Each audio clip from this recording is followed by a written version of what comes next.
High dears, এগুলো নাতি নাতনির পাঠশালার ব্যাকআপ চ্যানেল। কোনো কারণে যদি মেইন চ্যানেলের সমস্যা দেখা দিই, তোমাদের সাথে যেন আবারও কানেক্ট হতে পারি, সেই জন্য এই চ্যানেলগুলো সাবস্ক্রাইব করে দিও। পরীক্ষার পরপরই এই চ্যানেলগুলোতে ভিডিও আপলোড হবে।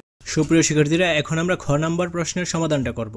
এর আগের ভিডিওতে আমরা ক নাম্বারের সমাধান করেছি, তোমরা প্লেলিস্ট থেকে অবশ্যই ভিডিওটি দেখে নিতে পারো। আর পরবর্তী ভিডিওগুলো পাওয়ার জন্য অবশ্যই চ্যানেলটি সাবস্ক্রাইব করে অল নোটিফিকেশন অন করে রাখতে হবে। ধাপ খ, ব্যবসায়ের ধরন নির্বাচন।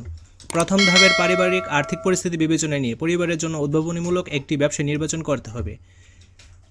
সেটির মেয়াদ কেমন হবে, স্বল্প, মধ্য নাকি দীর্ঘমেয়াদী, তা উল্লেখ করতে হবে। এই ব্যবসাটি কেন বেছে নেওয়া হলো, তার যৌক্তিকতা অর্থাৎ পরিবারের চাহিদা ও সুযোগ আছে কিনা, আয় ব্যয়ের সাথে সঙ্গতিপূর্ণ কিনা, সম্ভাব্য ঝুঁকি মোকাবেলা করা যাবে কিনা ইত্যাদি উল্লেখ করতে হবে। চলো এখন আমরা ধাপ খ এর অ্যান্সারটা দেখে নিই। ধাপ ক, ব্যবসায়ের ধরন নির্বাচন। নির্বাচিত ব্যবসা: গল্পের বই বিক্রয়। মেয়াদ স্বল্পমেয়াদী। ব্যবসাটি বেছে নেওয়ার কারণ: বই সম্পর্কে যথাযথ জ্ঞান ধারণা, বই সংগ্রহ করার জন্য যথাযথ উৎস সম্পর্কে ধারণা, বই সম্পর্কে যথাযথ জ্ঞানের কারণে ক্রেতাদের বই কিনতে প্ররোচিত করার বিশেষ দক্ষতা, সম্ভাব্য ক্রেতার ক্রয় ক্ষমতা ও তাদের সংখ্যা আনুপাতিক হারে ইতিবাচক অবস্থায় আছে, নিকটস্থ প্রতিযোগী এবং প্রতিযোগিতা তেমন নেই। নিকটস্থ প্রতিযোগী না থাকায় কাছাকাছি এরকম পণ্যের তেমন কোনো ব্যবসায়ী নেই।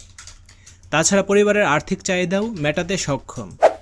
তো অবশ্যই তোমরা এই লেখাটা লিখে নিবে। তাছাড়া ভিডিওগুলো সবার আগে পাওয়ার জন্য অবশ্যই চ্যানেলটি সাবস্ক্রাইব করে অল নোটিফিকেশন অন করে রাখতে হবে। ধন্যবাদ সবাইকে।